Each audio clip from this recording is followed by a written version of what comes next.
All right, folks, let's get started. You all know me, Carol White, CEO of the New Mexico Restaurant Association, and I just want to thank you all for being here. Today we're going to talk about restaurant reopening and what it looks like. And I've got an agenda that I set for this just because I wanted to keep my thoughts going in the right direction.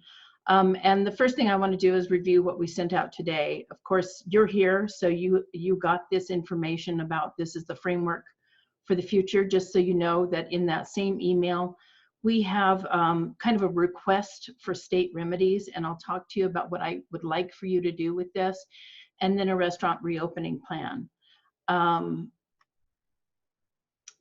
Other things that are going on today is the legislature did vote to refund the PPP loan and the EIDL loan. So from what I understand, your bank will have access to the PPP loans as soon as Monday, and the SBA will reopen their site for the EIDL loans on Monday as well. Keep your eye out though, if you know, again, go here for the EIDL loan, go here for the PPP application, and then start talking to your bank ASAP about getting that application filled out. Just so you know, the PPP loan is a little difficult for restaurants right now to figure out because we're having to bring back employees and we don't have work for them. That's the main problem. There's other problems with it. So the one thing I need you to do is tell Congress that restaurants need a blueprint for recovery. That's basically telling them that we need something different than the EIDL loan. And our industry has been worst hit and we need their help. So as you can see, we got some survey results back. And according to the survey, 47,000 of our employees have been laid off. That's 2/3 of all restaurant employees.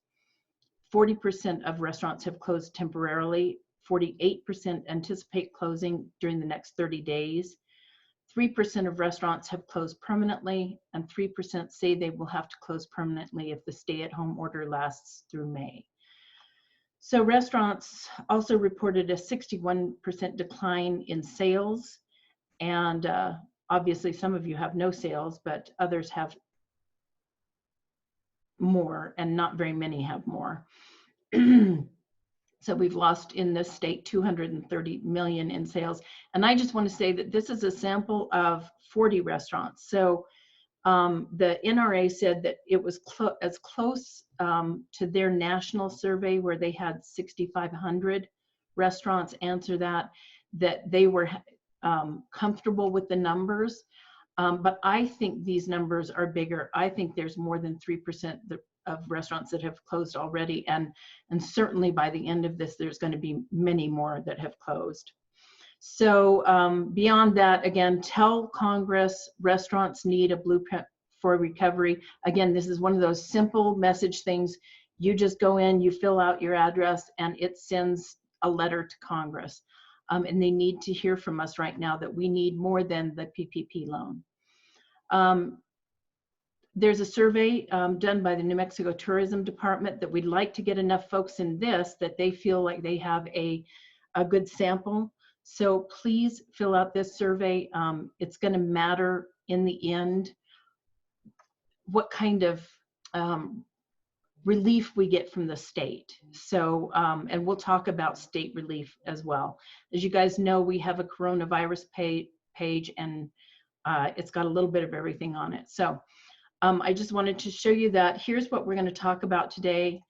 A review of reopening guidance, review of state remedies, the state of the supply chain, the Environment Department Secretary's invitation, and kind of I need to get a feel from you about what you feel about the governor's statement that she wasn't reopening until May 15th. So, you know, the work we do here is for you on your behalf, and I really need to get that feedback from you about what it is that's affecting your business and what you need from us. So So I want to show you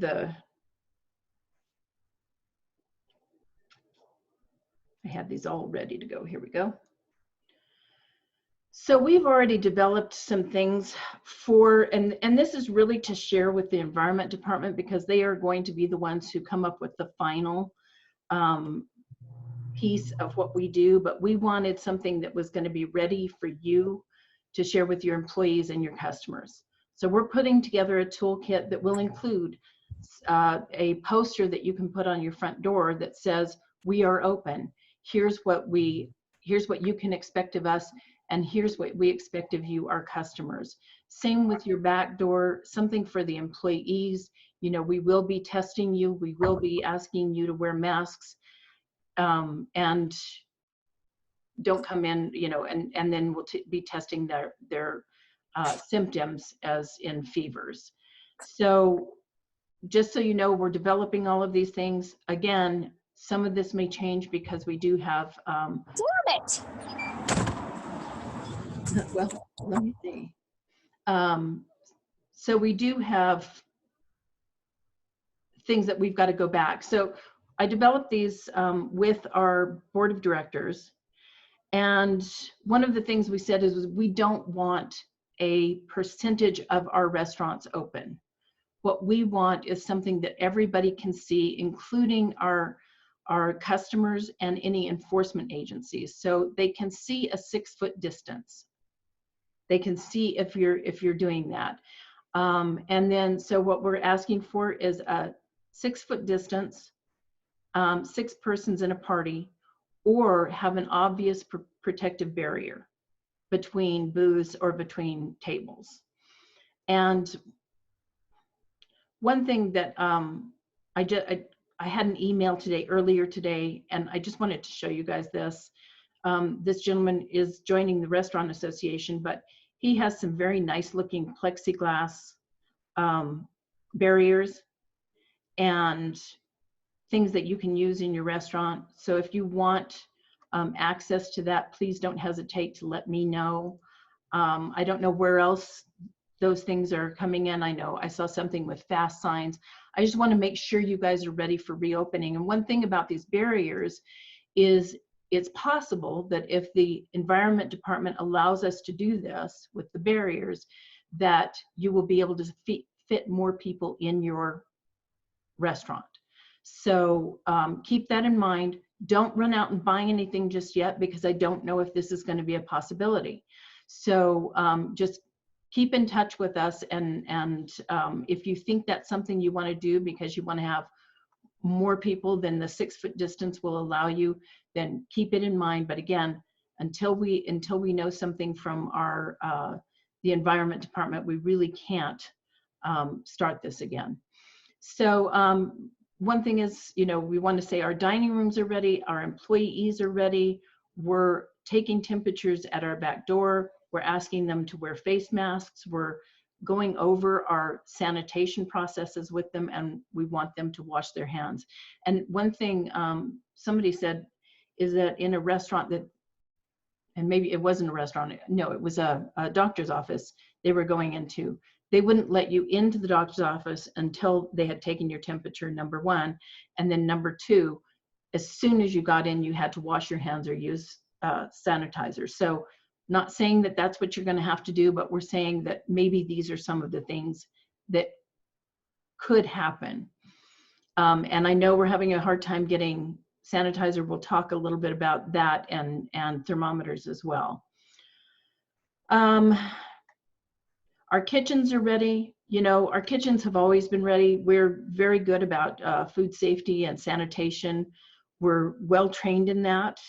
And I would tell you, you know, right now is no time to let your guard down and to heighten any kind of sanitation practices you have. So again, and then our processes are ready. We will have it designated. If there's a 6-foot distancing, we'll designate that. You will see this when you walk into our restaurants. It won't be guesswork on anybody's part. And so I need you all to help me make this happen. And again, This is our document. It's not ready for prime time yet, but this is something that we are working with the Environment Department on and going into. Now, we also have a document that's, it's more guidance. This came from the National Restaurant Association, and it's got a whole bunch of subject matter experts. It's basically the same thing that I've just gone over with you, except it's in detail. And so this will be something, again, that we work with the Environment Department on. I'm not ready. We have both of these up on the website. They're there for your perusal, but don't take them as strict guidance, because again, we've got to work with the department and make sure that this is what they want for restaurant reopening. And I wish I had something more solid for you. I wish we had been working on this before. We are not. We are finally working on it. But I wanted you to see that. The other thing I want you to see is,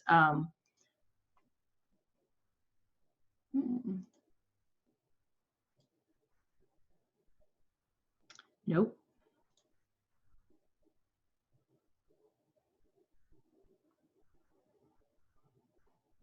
I'm going to have to go back and get it, but it's state remedies.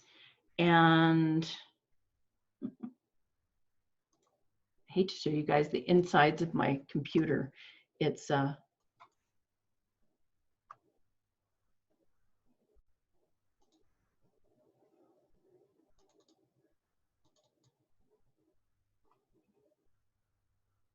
so here it is.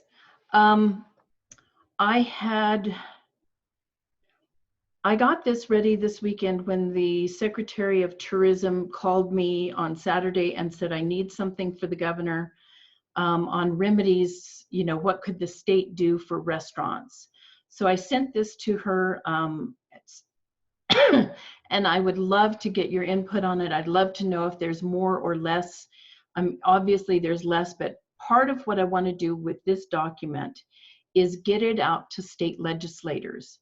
If you know a state legislator, it's going to be very important that they walk into any special session that we have this summer with this information.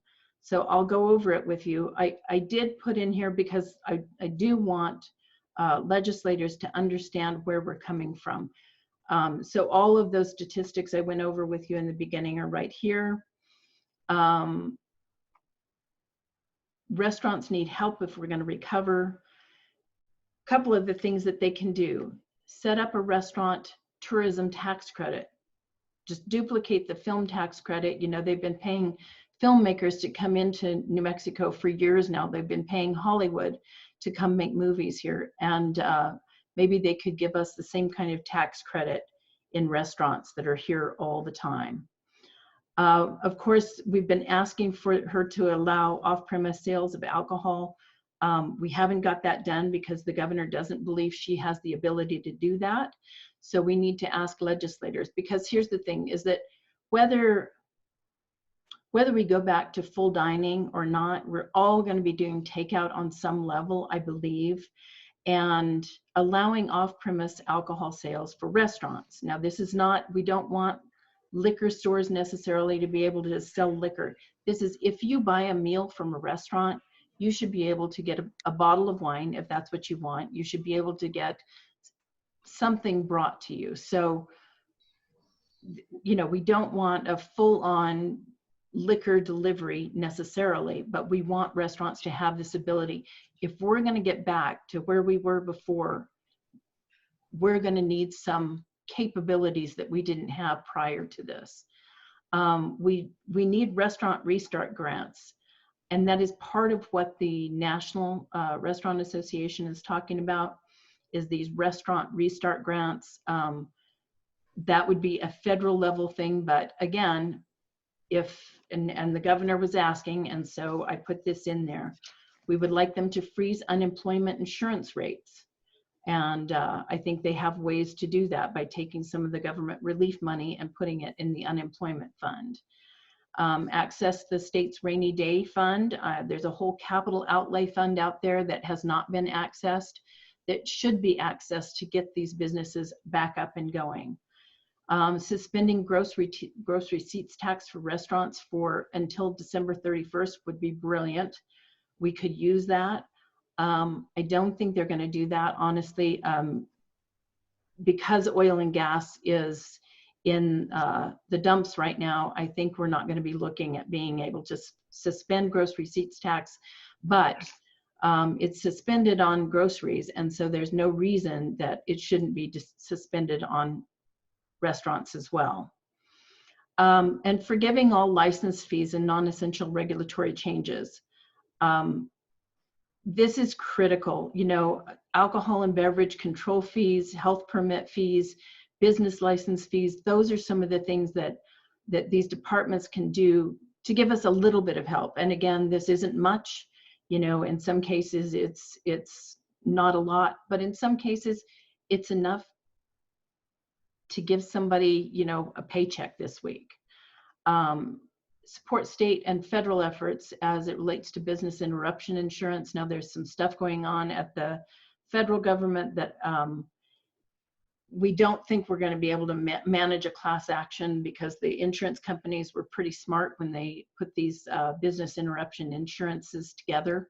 They knew that SARS and some of these earlier viruses had hurt them, and so they usually have in their business interruption insurance some kind of a clause that keeps this from happening. Now, if you have an insurance and it doesn't have that clause in it, you need to pursue your business interruption insurance. And then defer insurance premiums, direct the insurance commissioner to prevent all insurance carriers from canceling coverage or defer for 90 days on premium payments. So that's something we believe that the legislature can do. Unfortunately, they're not meeting right now. And unfortunately, we don't believe the governor thinks she has the ability to do these things. And so that's not happening right now. And we've got to wait until the legislature meets. And then emergency forbearance and rent abatement program. So we've had a lot of cities that disallowed landlords from evicting businesses and evicting people and businesses. So we thank those cities. If you are in a city where that has not happened and you're having a problem with that, please let me know. Let's get on top of that, because that is something else we can do. And I'm going to let you guys talk in just a minute. Let me get through some of this. So those were the state remedies. Again, if you want that, I will send it to you. My email is executive@nmrestaurants.org. It's also on our website. Please share it with any legislators you know. Trust me, we will be sharing this with legislators. It's just that sometimes when you have that personal connection with those legislators, it really helps. And so that's my ask of you. The state of the supply chain. So I was on a call yesterday that, you know, had a bunch of Unilever and Tyson and some of the bigger supply chain operators. They said they're not having a problem getting supplies to us. The two things that I'm really worried about, no, three things that I'm worried about us getting are thermometers, the infrared ones that you can just point at somebody and know what temperature they are, because it's going to be really difficult if you have to stick something in somebody's mouth. I can't even imagine that. So trying to find those and source them and make sure that we have them for our industry. I know our suppliers are doing the same. They're trying to find those. They're also trying to find masks, washable masks, other kinds of masks that you can have your employees wear. And there was hand sanitizer. I know there's some Ecolab and Autochlor, and I'm sure there's many more out there that have the hand sanitizer stations that you can put at your front door, you can put at your back door, but they're having a hard time finding it. So that's the state of the supply chain. And if anybody's on here that wants to talk about that, give me just a minute, and we can we can talk about that. I wanted to let you all know that the Environment Department Secretary Kinney invited the New Mexico Restaurant Association to participate in a council to make recommendations for reopening. So I sent him the names of 10 people that would be good representation, not only of big and small restaurants, but of different areas in the state. And we're hoping that Secretary Kinney also appoints me and Allison Smith, our lobbyist, to that committee, because I think it's really important. You know, we've done the work, and now it's really, we need the department to tell us if the work is good or if the work needs to be changed in any way. So what's happening with the governor? Well, she's having a press conference today. And I know what a disappointment it was to me that we don't have restaurants included in the Economic Advisory Council.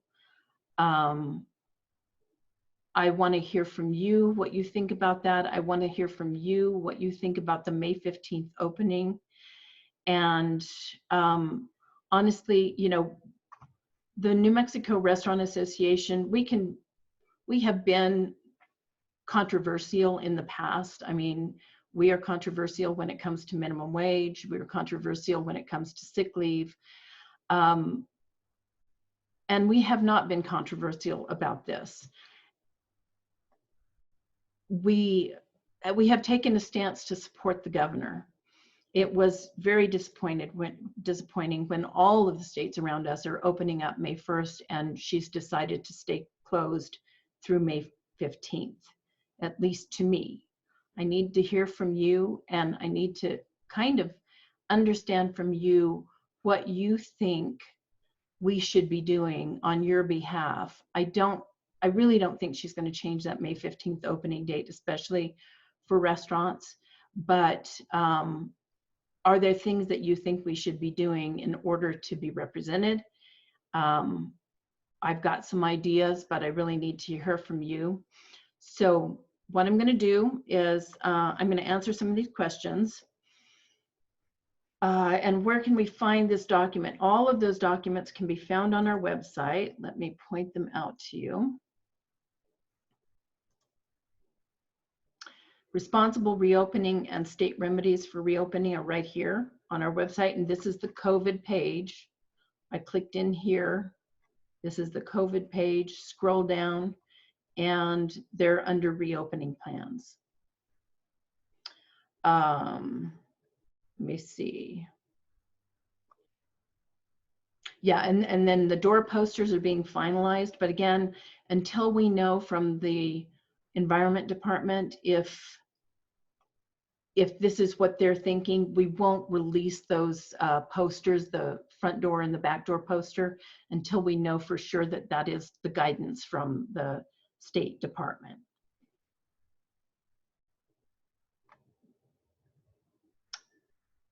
You are welcome to share.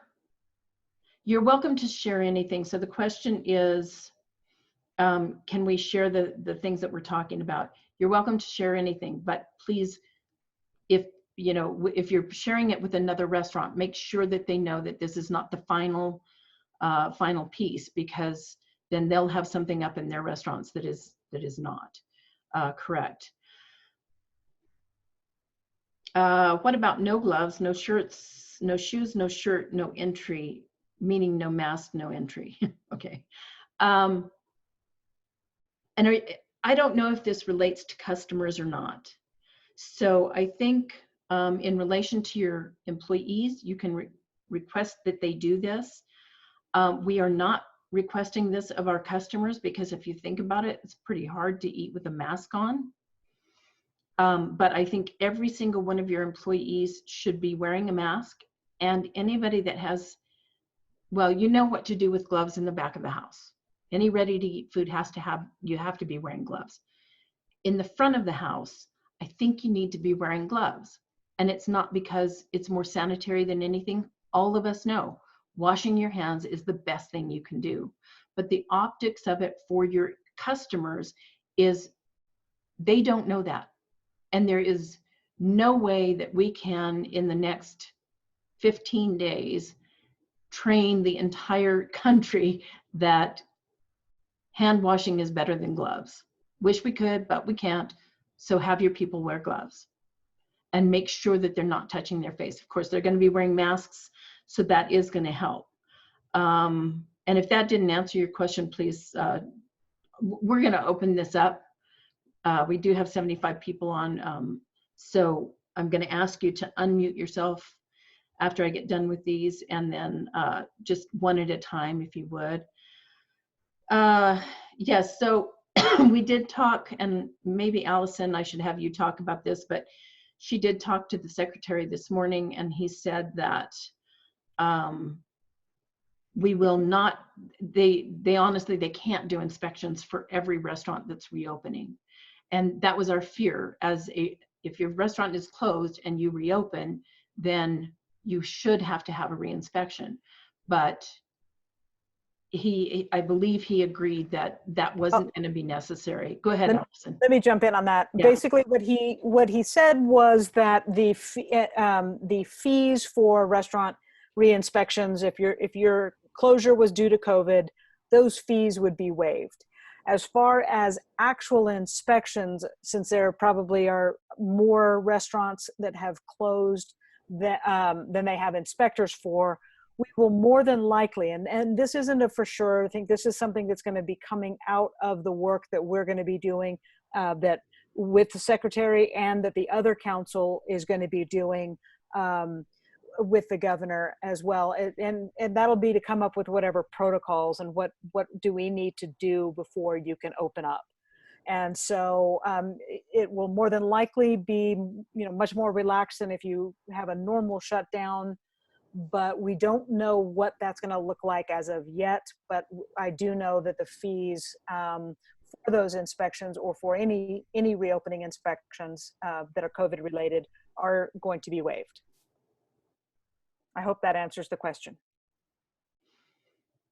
Kind of, and again, we won't know until, but yeah, but they don't believe they have enough inspectors to do that, and I don't want to be too vague with everybody, but I don't want to also say something that is not going to end up being borne as true. So just give us a little bit more time on the actual what the reopening is going to look like, and I think a lot of that's going to come out of the discussions that we have with the department and with the governor's office. All right, fabulous. And Carrie, I'm so glad you're on here.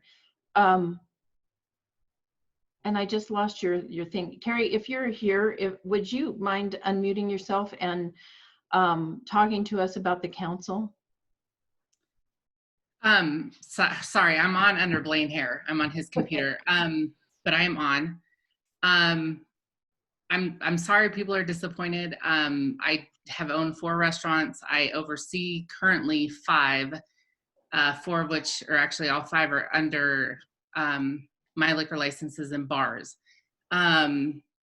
We had our first meeting this morning with the council, and the reason I called your office today and I wanted to get on is I'm the only person on the council that has any type of experience in this industry, and it was really interesting to learn what people don't understand about our industry. For the most part, what we talked about today, it was introductions. Nothing was really discussed in detail. We're going to start having meetings 4 times a week starting on Monday, but I'm actually reaching out to you guys for help on this. Some of the things that are being suggested, I don't see my friends and neighbors in this industry surviving.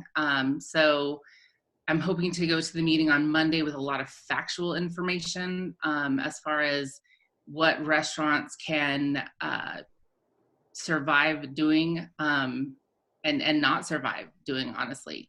I see the comment about NMRA needs to be on the council. I didn't choose to be on the council. The governor called me, and I'm going to do the best that I can. Well, I appreciate that. And I saw you on there, and I saw the bars, and I didn't realize you had restaurants. So I'm glad to hear that, and I think anybody that's in the restaurant business, and especially if you're in the bar business, you know, bars probably won't be open for a long time, and restaurants are going to be, I think we'll be able to open, at least in other states, this is what's happening. Restaurants are being able to open with 6-foot distances and things like that. So hopefully, you know, we'll get that message that that's going to be okay. And Carrie, you're welcome to call me after this, and I'd love to tell you, you know, right now, I think a lot of folks are still on the cusp of not being able to reopen ever again. I really think that even the ones that are getting the payroll protection loans are struggling with that and struggling to figure out how to spend that money, how to get their employees back. So I think there's some real problems with the federal relief, but there's also there's things that the state can do, and that list is not an exhaustive list. I think there's more things, and if you could represent those state remedies to these folks, it would be very helpful. No, and I need you all to know this. I'm sorry, we have dogs. I'm a fighter. I've always been a fighter, and I'm not afraid to speak my mind. And I'm dealing with people on this council who, you know, one of the suggestions was, well, if a restaurant has a patio, then we'll just let them open their patio and they'll be fine. And that's not fine. That's not okay. So, you know, I will be, anytime you guys have a meeting, I'm going to try to be at these meetings because I need to hear from everybody. And it's very different to have a liquor license versus, you know, a restaurant license, or it's very different to be in Albuquerque versus Alamogordo. So, you know, hey, sorry, I'm sorry. You know, and so I need all the input I can get, and it's going to be a battle against people who don't know anything about our industry and think that all it's going to take is opening the doors and we're going to be fine, which is not the case. I really appreciate that. Thank you. And any, Carrie, right? This is Allison Smith. I'm the lobbyist speaking. If there's any information that I can help you with, please let me know. I will absolutely be contacting you guys on a regular basis. I would be a selfish, arrogant person if I thought that I knew the answers to this, and I don't. And I don't think that anybody does at this point. So I'm going to need all the help I can get. Thank you. Appreciate it. And after you have a few meetings, or even, you know, at any point, if you would like us to have a call like this to get folks on, don't hesitate. If you have questions that need answering, we're happy to give you our thoughts. Trust me. I will gladly take every one of them. This is not a shy group. So let me continue on the questions, and then we will open it up and you guys can talk to Carrie. What is social distancing footprint for tables? So the idea is that you would have customers be 6 foot apart from each other. So it's not the table that's 6 foot, it's the back of the chair that's 6 foot from the back of the other chair. Now again, we might be able to use barriers in here that would help you bring that social distancing closer. I don't expect that in the beginning we'll be able to do bar service, and I don't expect pool hall service either. So not in the very beginning. I think we've got it. This will be phased in. It's if you saw the federal phase in or even the state phase in, everything's going to be phased in as that distancing measure gets closer and closer, and we're safer and safer being together again. So tell me again from last Wednesday, what do we do if employees do not want to come back to work? Are we obliged to pay them the 2 weeks COVID FMLA leave and then tell them that we're going to inform Workforce Solutions? They have to tell you that they want the leave. That's how the leave works. Let me see if that's, yeah, so employee rights poster. So here's the poster. And basically it says that these are the entitlements. You have to put this poster up in your restaurant. And if your employee tells you that they want to take advantage of the FMLA, excuse me, the FFCRA employee rights, sick leave. So this is the sick leave that is paid back on a quarterly basis. If your employee tells you that they want to take advantage of this, then you do have to give them that. If they are on unemployment and refuse to come back, let me see. We talked about that on Wednesday. Let me come back to this because that's not what we were talking about, and I don't have that in front of me, but I do have a paper that is a determination from the Department of Workforce Solutions, and it says that if your employee refuses to come back to work, then they are considered terminated. Number one. Number two, keep in mind that the department also said that if the employee is getting more on unemployment than they are on your payroll, the department will subsidize your payroll. So if you're interested in that, please don't hesitate to contact me for that determination. It's up here somewhere. And I apologize because this, we've got so many things in here. I'm not seeing it immediately. Oh, wait, loan calculator, no. Anyway, I'll make sure that Carol? it's up here. Yeah. It's down in the older news items. If you scroll all the way down to the bottom of under the videos on the left side, it is, scroll back up a little bit. Okay, then maybe it is the top news items. Okay. Here? Right here, yeah. Oh, right yeah. On the Okay. left-hand side. So view and download the memo here. This is a really important one for you all to look at and understand, because this has to do with what the Department of Workforce Solutions is saying about your employees coming back at less than they're making on unemployment. Carol, it's on the other side, and you'll scroll Sorry. a little bit more, and the whole thing is there. And then there's a view document link right outside the title. Got it. Thank you. This is problem. clarification on unemployment for Workforce Solutions. So that's the document that you need to use for that question. I feel it's very important to have a restaurant representation on the council. So thank you, Carrie. She is our restaurant representation and she will work with us. Live music. Can you? Carol, this is Allison. Yeah. If I could just interject, I just sent you a little chat privately, but I was just now made aware that Christine Campos, who is the co-chair of the council, is they own Joseph's Restaurant in Santa Rosa.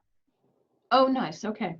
So Right. Carrie, you've got a little bit of a help there. She's in the medical profession, but does have some restaurant experience. No, and she's a great co-chair. She did really well in the meeting today. So I am grateful to have her, and the person who is representing the hotels. He also has a few small restaurants in some of his hotels. So there are 3 of us who are familiar with the industry, but we're against 15 people who are not. So it's going to be interesting.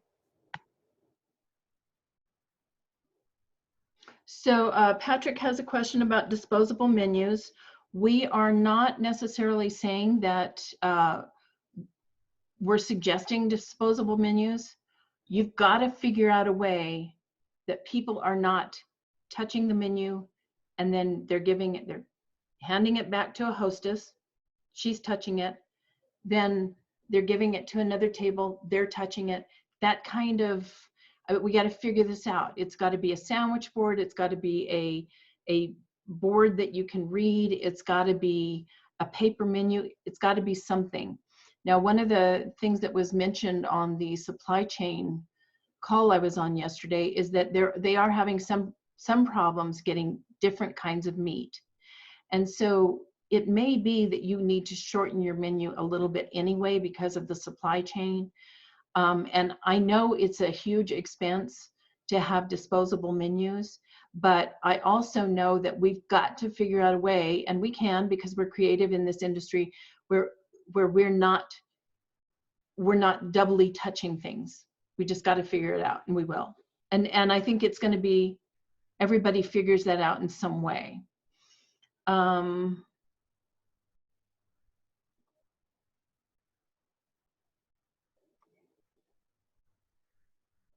What is our responsibility to our employees that worked before COVID? Do we have a legal obligation to rehire, or is it wise to just start recruiting process all over and have it open? You know, one of the things that was said in the webinar on Wednesday, and by the way, all of those webinars are here on this page. And the Wednesday webinar, if you haven't listened to it and you've got a PPP loan, you need to listen to this. Sorry, I have my mother, may I? So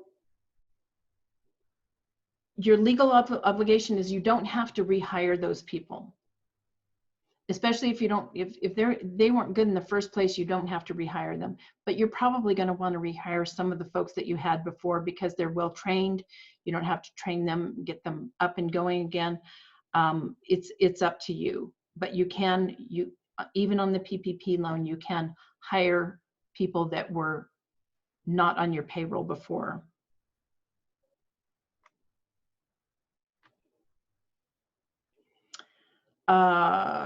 Will the reopening of a state plan, will it be based on the federal government? Already it's not based on the federal government because they're not reopening this state when other states are reopening. So that kind of is out the window. We'll have to find out from the governor. She has a press conference today at 4, but I don't know what she'll say in that. She did say that we are not going to open. We're not even going to consider anything until the 15th. So we'll see. Sylvia, the first law regarding COVID was that all employers must provide 2 weeks of paid leave because of COVID. So I don't think it's an FMLA thing, it's a COVID law. That is that COVID law, and that is the one I showed before, the poster. I'm an HR professional and can share SHRM's leave request forms. So thank you, Tara. She's going to share me their leave request forms. And so that's going to be helpful to you all. Let me know if you're interested in that. We'll also post it.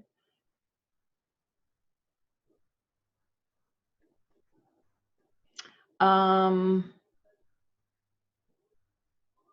getting appeals from the Department of Workforce for all of my employees, and I'm not appealing it, but getting one automatically, do I need to call into everyone? Oh, I see what you're saying. So you're having appeal processes.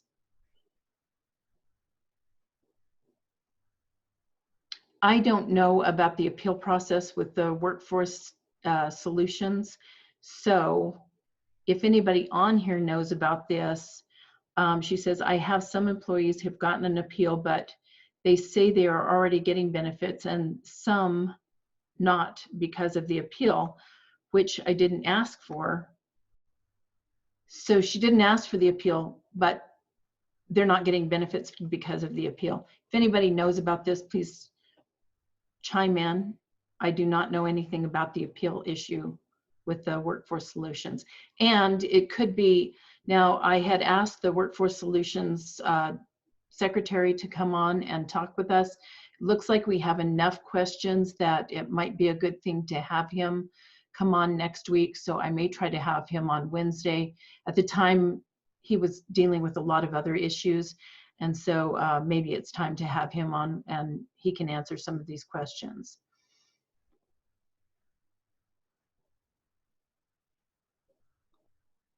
So that's kind of it. Folks, we've got some other things here, but if you think you have not, your question has not been answered, I really do need to hear from you all about what you think we should be doing as the Restaurant Association.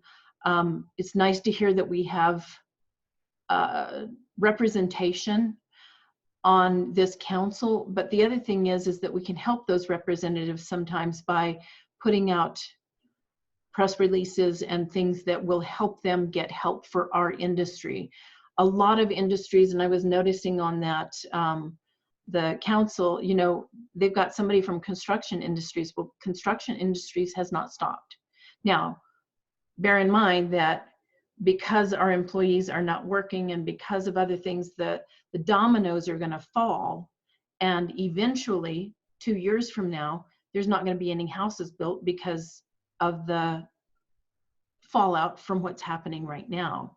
But they're building houses right now, they're building buildings right now, and so it's a little disturbing to me that somebody like that would be on the call. Same with the film industry. I mean, I guess they are not working right now, but Carol, could I yeah. address that?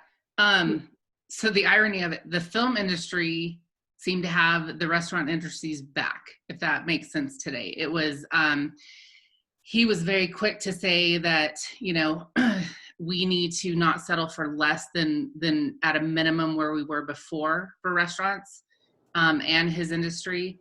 I feel a little bit the same way you do about the construction industry, and it was interesting listening to him today. But I will tell you this, I need worst case scenarios from you guys. Like what's the least, I guess the most amount of regulations, what's the least amount of money you need? Because that's what my biggest thing that I told the governor this morning was anybody who actually survives being closed, we have to make sure they survive getting reopened. And that, you know, is something that I do feel is going to fall on the state, and the state's going to have to step up and help, whether it's, you know, with, like you said, the gross receipts or the, you know, anything with alcohol and gaming. You know, if we're going to ask people to open at less than 50%, what does that look like for everybody around the state? I know I couldn't survive that. So I'll be happy to send you my information to pass out to everybody, and I will take anything from anybody to go to this meeting on Monday. Okay. And I think this is kind of an overall sentiment, but somebody writes here, I'm overwhelmed at everything that is going to be required of restaurants. We're going to need a lot of specific guidance and money to get through this. And I think, you know, I think these other sectors will come out of this, but our sector may not come out if we don't have some money to get through this. And so I am going to tell you guys, the last thing I think you need is a loan. I think that's going to be dangerous, but the PPP loan will at least help you if we get reopened on the 15th. It'll help you get through a month if you get the loan anytime soon. And honestly, the people who are getting the loan later are going to be in better shape than the people who got the loan earlier. We didn't know that. So, I mean, we're all playing this game, but so for those of you who don't know who's on that committee, this is the Economic Recovery Council, and Carrie is on the phone right now, and we really appreciate you being here, Carrie. And then you also said that there's, I know that Ellen has the Historic Plaza. I know that the Range has a restaurant in there, I believe. Anyway, that was the plan last year. And then who else did you say had a restaurant? Christina Campos. Okay. He's the co-chair. Co-chair. And then Brian Moore is a conservative, I think. Yeah. Yeah. So maybe we have some people who get it here. Let's just hope. And you know, I'd be glad also, Carrie, to talk to folks about the restaurant industry and what we're going through. I definitely, you know, I want to get through the next couple meetings, sure. But I do not think that it would be a bad idea to have something come from your association to every member of that council. I appreciate it. You guys, I'm going to open this up. Can you, one at a time, speak to us, if you would? Thoughts? I know you guys have thoughts. Carol? Yeah. Al Lucero? Yeah. Al. I just want to discuss this for a minute, the to-go wines with to-go food. I'm wondering if we're on the same page on this. I've gotten feedback. We've tried to get it to go with everybody being able to sell liquor and wine with to-go and delivery. And I think that the governor has not appreciated that and is kind of like pushing back. And I'm wondering if maybe the approach should be, she says she can't do anything about it, but you know, we have the doggy bag wine law on the books. We could very easily use that with to-go wine, not going for cocktails to go with the dinner or lunch. We're not going with liquor to go, but just to-go wine, put it in the doggy bag, put the normal seal on it, and do everything else like it. Have we approached from that standpoint, just making it that simple? Because I'm afraid, and I think we all agree, that when we do reopen, it's going to be on a limited basis, and you're still going to need that income from to-go, and because you're going to fill a lot of the restaurants really, really quickly, because they're going to downsize on their seating capabilities. So we need that to-go thing. Has anybody approached her on just that one thing? Maybe Allison, have you heard anything about that? Yeah, so Al, Doggy bag. can you hear me? Am I on? Yeah. Yeah. Okay. So yes, I have looked actually at the legislation or at the statute that is on the books. And it does say, it's very clear that it has to be consumed on the premises and then removed. And that restaurants are not to be package stores. So I did also have a conversation with Andy Vallejos about that. And he agrees it really is, it's not something we can do right now. So it would probably be the easiest place to amend if when we get into the special session, if there were to be some legislation that we could put forward on that point. But the way it's currently drafted. Allison? Yes, sir. Could she just do an executive order? She says she cannot. We've asked and asked and asked, and she says she doesn't feel like it's within her purview. Yeah, some states give the governor the power to change statute in an emergency. New Mexico does not. So that's where she's coming through and saying, I do not have the ability to do this through executive order. She cannot declare martial law. She can't come in and say, hold on, baby. I'm coming. yeah. No, but so she does, it does say that she is the supreme law, and she can make an executive order because she's the supreme except for the martial law. But anyway, if yeah, you know, that's okay. Well, I mean, the just wanted Supreme to bring Court it up, kind of, see if anybody Right. else had any comments on that. I'd certainly love to hear the comments. I'm gonna have to jump off here in about 3 minutes because she's gonna be on Facebook here in a sec. But do know that we have been talking about it. We have been looking at it. Senator Peter Wirth has been looking at it. He's also a lawyer. He's been approached by restaurants there in Santa Fe, and he's been taking a strong look at how he could be helpful in that regard, as has Ron Griggs from Alamogordo, as has Mary Kay Papin from here, from Las Cruces. And so we do have 3 legislators that I know of that have been looking at it and that will be champions for us in a special session. So any other thoughts, Patrick? Hey, Al. Al, this is Patrick from the Cowgirl. Yes, sir. And we would love to be able to sell mason jars of frozen margaritas or margaritas if this would ever come up. You know, that would be kind of our version of this. And boy, it would make a huge difference. Our sister Cowgirl in New York City, that's how they're staying open. So I'm just a report from the field. Patrick, most every other state is doing the very same thing Yes. with both liquor, cocktails, and wine, and they're doing it by executive order. And I think that she's really skirting the issue by saying that she can't use executive order. And we need to talk. You need somebody closer to talk to her about it. We completely agree, Al. I think she's skirting the issue. I think if she can do a stay-at-home order and put the state police on that, I absolutely think she can do this. But she says she can't.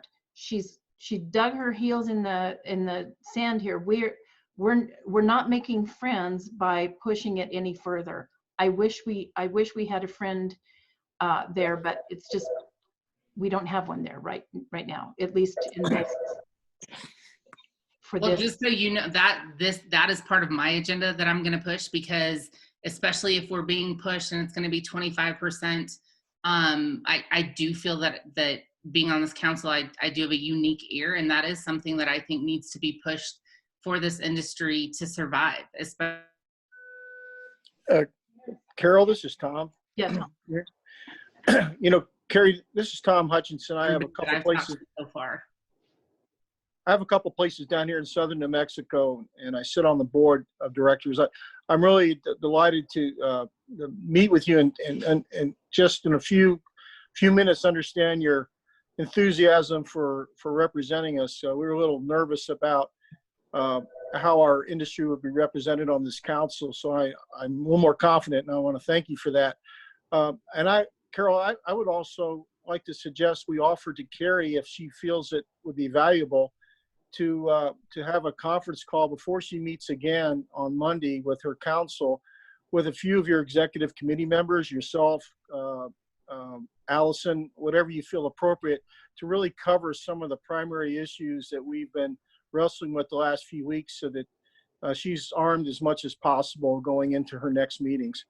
That would be number one suggestion. Number two, Carrie, I think we also need to be mindful that as other states around us opened up, some of us with close proximity to those states and big cities, and I'll use El Paso as an example, could find ourselves with customers vacating, Las Cruces and heading to El Paso, which is only 20 or 30 minutes away now, and spending their dollars there and beefing up their gross receipts tax versus in this state. And I'm talking about the eastern part of the state. There's other parts of the state that would be impacted as well. But I think we have the biggest population center close to Texas. So I think we need to be mindful of that. I think sometimes in Santa Fe, there's reluctance, or they just don't remember that we have a pretty good sized city next to a pretty good sized city in another state down here. I would be happy anytime to do any conference calls. Our next meeting is Monday at 3 o'clock.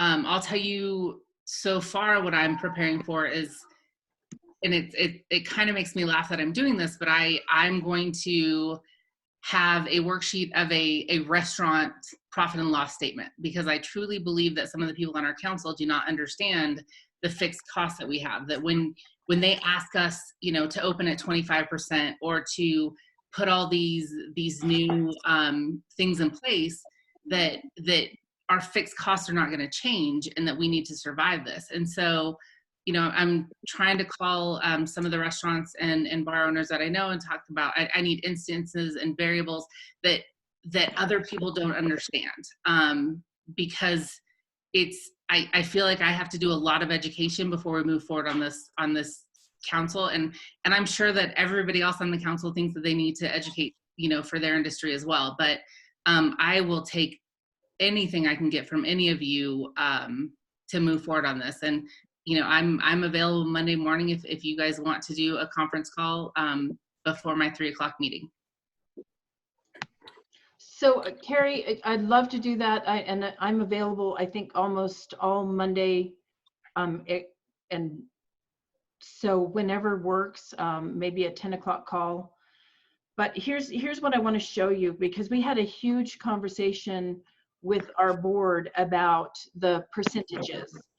And for one thing, it's going to be really hard to enforce percentages, because you've got to find the poster that says what their capacity, the fire marshal's capacity is, and then you've got to do the math for the 20%, the 30%, or whatever. if we're going to say it's a 6-foot distancing, then what we want to do is with our tables, either show that 6-foot distancing or put a barrier. That way, when an enforcement agent comes in, they can see if you're doing the 6-foot distancing, number one. Number two, your customers can see that, and they're, comfortable.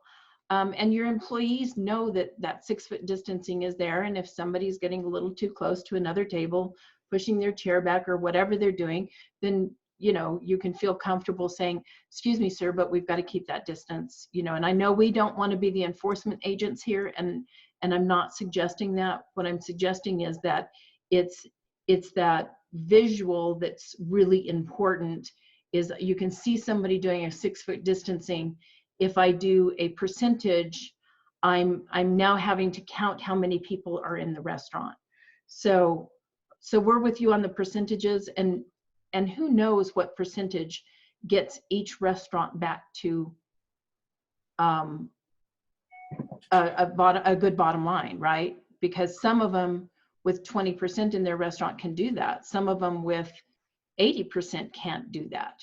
So we really don't want to have that distancing, and we want to be able to utilize outdoor spaces more than we would have previously. So we've got some questions for the liquor director to see if we can expand our outdoor spaces as well. And I do believe Allison asked him that, and I don't know if Allison is still here. Allison, are you still here? I don't think she is, but I think that, what we're getting from most of the state agencies is that they're willing to work with us, but, obviously we've also got to do what we can to keep the COVID cases under control, or they're going to shut us down again. So other thoughts? Joe, you have your hand up. You're so polite. You always put your hand up, and everybody else just unmutes themselves. I appreciate it, Carrie. Carol. Carrie, this is Joe with Wex Restaurants. I've been obviously in pretty close contact with Carol over the last few weeks, and she's listened to my rants and raves at times, but obviously it's in the greater good. I'm pleased to know that that we do have someone, I wasn't sure if it would be the case, on the council who does know kind of where we're coming from. And I think the overall sentiment that we've kind of come to after talking with Carol and some others in the industry is that I don't feel that they truthfully know how many people the industry is representing. I mean, the restaurant industry is representing. Whenever we have, I think we put out, Carol put out something that said that we have about 96,000 employees. I don't think we understand that that's about 5% of our entire population. It's a huge, huge amount of workers in New Mexico. So that's on one point. And the Restaurant Association has drafted some amazing reopening procedures that I think we would just like to get some feedback on, because if that's not going to completely work in your eyes, what will? I think that's what we want to get to the council is like, I think everyone hopefully feels that we need to open up at least at half capacity for a majority of people to be viable starting at that point. Because like you said, of those fixed costs and looking at restaurants P&L, the fixed costs aren't changing. So for someone to ask us to open up at 25% is essentially what we have in place right now. Like I said, I would be so glad to speak with you and or anyone at any time to offer up any guidance that we have. I mean, like I said, we have restaurants in 4 different counties, 5 different municipalities here in the state, and it's different in different areas, obviously, and the virus has been different in different areas, and we want to be helpful. We were lucky enough, like I said, to get a PPP loan that we just started to use, but without opening up at least a 50% capacity in the next 3 weeks. Like you said, all it's turned into is a reason to get people off of unemployment. We're right back in the same predicament in 7 weeks. And so, like I said, I'm passionate about it. I research a lot about it, and I hope that they will use what we've kind of taken the time to create in responsible opening, which was kind of derived from other states, following the lead from other states, but put a lot of time and effort into.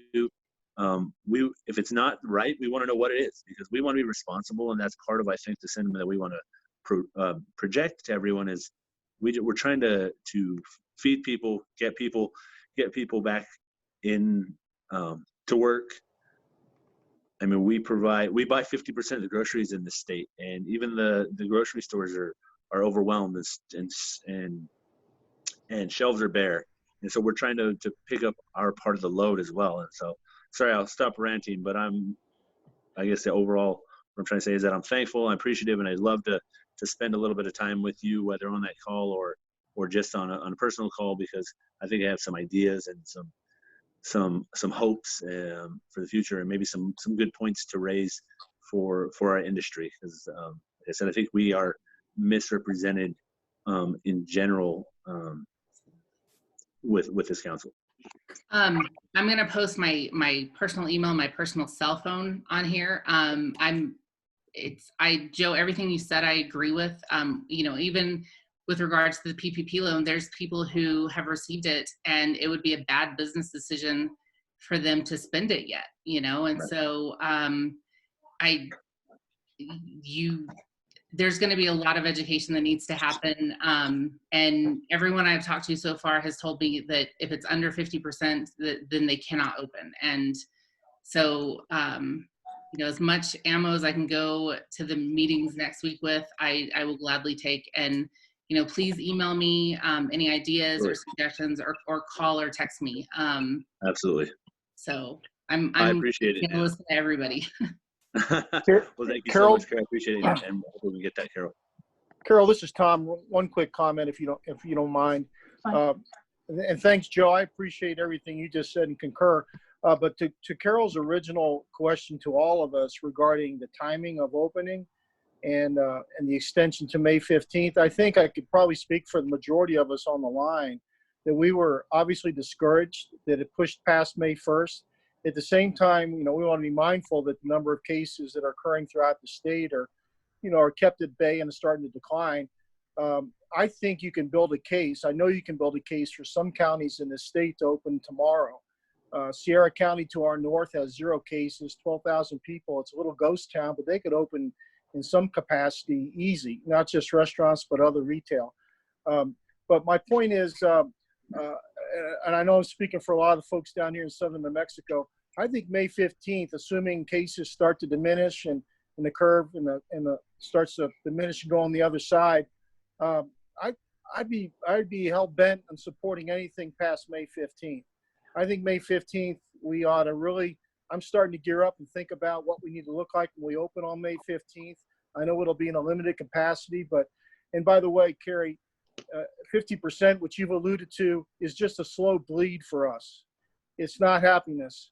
And we're going to have to get back to some decent capacity, whether it's 75% to 100, pretty darn quick after that, if we're going to be a viable businesses. And I'll shut up. Thanks. And I hope all of you know, I'm not advocating for 50%. That will destroy my businesses, to be honest with you. I don't know what the right answer is, and something has to give for us to get reopened. And, I'm going to be honest with you. It's an uphill battle. This is not going to be an easy thing to do. I think that when it comes to our industry, because our industry is based on social interaction. And so I think that that's what, everybody's preaching is no social interaction with people or social distancing. And we're the ones fighting, but that's the greatest thing about our industry. And then in this situation, kind of a downfall is that we survive on social interaction. So again, I'll know more, after Monday and Tuesday, the first couple of meetings to see where this is going. And as much as I can, I will keep everybody in the loop. I don't think that this is something that should be secretive. That was something that, we talked about today in our meeting, was there has to be communication, especially with our industry, because I can't call you tomorrow and say you're going to open the day after. So many people are going to have to rebuy food. Some people are going to have to change their menus, like you talked about. People are going to have to change their business ideas, and so you guys need, or we all need, as much communication as possible to make this work and get through this. I appreciate that very much. And you know what, we're 10 after, and the governor is speaking right now. I know some of you want to get on that. I really appreciate everybody for being here. Carrie, thanks for being here as well. And if you have thoughts that you want to send me about reopening, please don't hesitate. My email is executive@nmrestaurants.org. And Carrie, if we can get together at 11 o'clock on Monday, let me just do this. Let me call you after this, and we'll figure I sent you an email with my information, so. Okay, good. All right, I appreciate it. Carol, if you wouldn't mind, would you share my information with Carrie? I'd love to Yeah. have a call or something with her if you wouldn't mind. Absolutely, will do. Thank you. All right. Thank you again, Carrie. I appreciate it. Yeah. Thank you guys a lot. Thank you, Carol. Thank you guys. Appreciate it. Have a great weekend. Bye-bye.